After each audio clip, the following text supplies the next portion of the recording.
এই মুহূর্তে যদি আপনি গুগলের যে কোনো পিক্সেল ফোন কিনতে চান তাহলে ডেফিনেটলি এই ভিডিওটা আপনার দেখা উচিত এবং বিশেষ করে এর আগে যদি আপনি কোনো পিক্সেলের ফোন ব্যবহার না করেন তাহলে আমি বলবো যে ডেফিনেটলি এই ভিডিওটা সবার দেখে জেনে বুঝে তারপরে পিক্সেলের যে কোনো ফোন কেনা উচিত। কারণ কি বাংলাদেশে দেখেন এখন অনেক পপুলার হয়েছে গুগলের পিক্সেল ফোনগুলো এবং বিশেষ করে প্রিয়ন ফোনগুলো। তার কারণ হচ্ছে এই ফোনগুলো অনেক কম দামে পাওয়া যায়। এই বাজেটে অন্যান্য ফোনগুলোর স্পেসিফিকেশন বা যা যা অফার করে সেগুলোর থেকে এইটা কিন্তু অনেক ভালো। আরেকটা হচ্ছে এটার ক্যামেরা ভালো, সবাই জানি, এবং এটাতে একদম স্টক অ্যান্ড্রয়েড পাওয়া যায়। সেই সাথে সাথে আরো অনেক ফিচার আছে, অনেক কিছু আছে, যে কারণে কিন্তু এই পিক্সেলের ফোনগুলো বাংলাদেশে বেশ জনপ্রিয়। তবে এই ফোনটা যখন মানুষ ব্যবহার করে ফেলেছে তখন কিন্তু এটাতে অনেক ইস্যু পেয়েছে। এবং আমি যখন কোনো পিক্সেলের ফোন রিভিউ দেই তখন কিন্তু অনেকেই কমেন্ট করে ভাই এই প্রবলেম পেয়েছি, কেউ বলো ওই প্রবলেম পেয়েছি। তো আমার কাছে মনে হলো যে পিক্সেলের যেসব প্রবলেমগুলো আছে এগুলোকে নিয়ে একটা রিক্যাপ করে ভিডিও বানানো উচিত। তাহলে যারা পিক্সেলের ফোনগুলো মূলত কিনতে চাচ্ছে তারা কিন্তু আসলে জেনে বুঝে তারপরে কিনতে পারবে। তো পিক্সেলের ফোনগুলোতে যে প্রবলেম আছে সেগুলো যদি আমি বলতে চাই তাহলে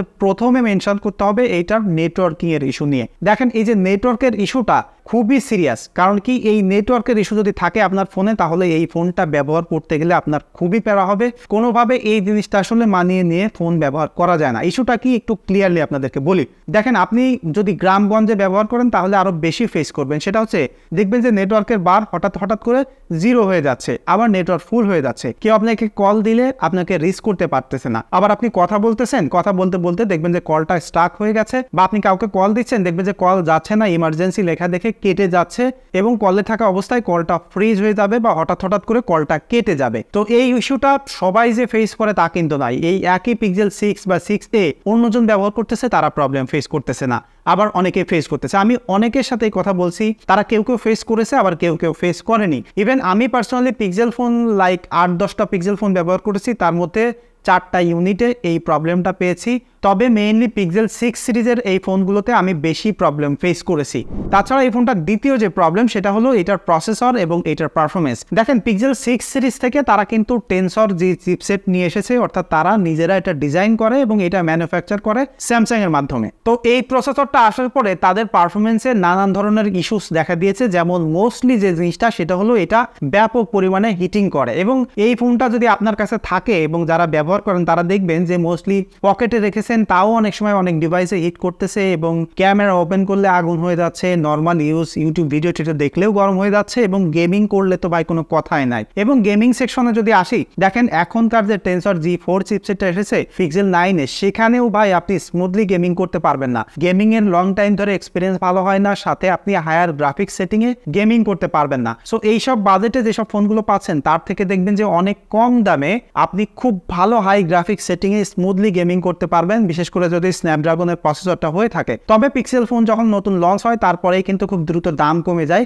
যে কারণে আসলে এই ফোনগুলো ভ্যালু ফর মানি হয়। বাট যদি আপনি হেভি গেমার হয়ে থাকেন তাহলে ডেফিনেটলি পিক্সেলের এই টেনসর প্রসেসরটা কিন্তু কখনোই গেমিং এর জন্য ভালো হবে না। তবে এটা যে হিটিং করে, গেমিং এর পারফরমেন্স ভালো না, তার জন্য যে এটা ডেইলি ইউসেজের পারফরমেন্স ভালো পাবেন না তা কিন্তু নাই। আপনি যে কোনো পিক্সেলের মডেল ব্যবহার করেন দেখবেন যে সুপার স্মুথ এক্সপিরিয়েন্স পাচ্ছেন এই ফোনগুলোতে, যেমনটা অ্যাপেলের ক্ষেত্রে হয়ে থাকে।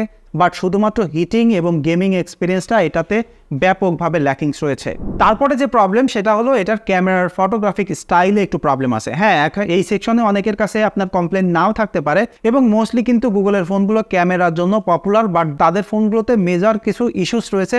মেইনলি যদি আপনি কন্ট্রাস্টি লাইটে থাকেন, অর্থাৎ আপনার ফেসে লাইট নাই, ব্যাকগ্রাউন্ডে অনেক লাইট আছে, তাহলে এইটা ফেসটাকে কি করে একটু ডার্ক করে ফেলে, হেয়ারটাকে একটু ব্রাউন করে ফেলে এবং ভেরি কন্ট্রাস্টি করে ফেলে, এবং এই পিকচারটা দেখতে খুবই বাজে লাগে। এবং আরেকটা জিনিস হচ্ছে যে এইটার হিউম্যান সাবজেক্টে একটু ডার্ক করে ফেলে বা অ্যাজ ইট ইজ করে রাখে। তো সেই জিনিসটা সবাই পছন্দ করে না, মোস্টলি আমরাই পছন্দ করি না। তার কারণ কি, আমরা যখন ছবি তুলবো আমরা চাইবো আমাদের ফেসটাকে একটু ব্রাইটনিং করুক, একটু স্মুথ করুক, সেই জিনিসটা কিন্তু এই ফোনে পাবেন না। সো যারা এডিট করে নিতে পারেন, ন্যাচারাল পিকচার পছন্দ করেন, তাদের জন্য এটা ঠিক আছে। বাট যারা আসলে রেডি টু আপলোড টাইপের পিকচার চান তাদের জন্য কিন্তু ওই ফোনটা কখনোই আসলে ভালো ছিল না এবং ভালো হবেও না। ইভেন পিক্সেল 9 সিরিজে এসে তারা এইটা অনেক কমিয়ে ফেলেছে, বাট স্টিল ইটস দেয়ার। এবং এটাতে পোর্ট্রেটের এক্সপিরিয়েন্সও কিন্তু ভালো না। হ্যাঁ, আপনি বলতে পারেন ভাই পিক্সেলের ফোনে তো ক্যামেরার জন্যই মানুষ কিনে, তারপরে পোর্ট্রেট কেন খারাপ বলতেছেন? দেখেন আপনি যদি অন্যান্য ফ্ল্যাগশিপ ফোনগুলোর সাথে কম্পেয়ার করেন তাহলে এটার পোর্ট্রেটে বেশ কিছু প্রবলেম আছে, তার মধ্যে মেজর দুইটা। একটা হলো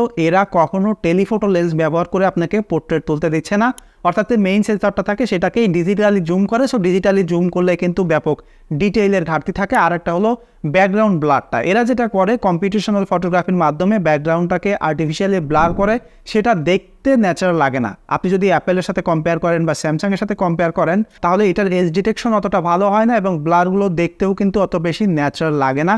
এবং ভিডিওতে সব থেকে বেশি দুর্বলতা রয়েছে পিক্সেলের নর্মাল যেসব ভিডিওগ্রাফি আছে সেটা কোনোভাবেই আপ টু দ্য মার্ক না। আপনি যদি কম্পিটিশনে অ্যাপেল বা স্যামসাংয়ের সাথে কম্পেয়ার করেন, ইভেন আপনি যদি ব্লার মোডের বা সিনেম্যাটিক ভিডিওর সাথে কম্পেয়ার করেন তাহলে ভাই কোনোভাবেই আপনি স্যামসাংয়ের 2-3টা জেনারেশনের পুরাতন ফোনের সাথেও যদি এখনকার লেটেস্ট পিক্সেল 9-এর সিনেম্যাটিক ভিডিওর সাথে মিলান তাহলে দেখবেন যে খুবই বাজে অবস্থা।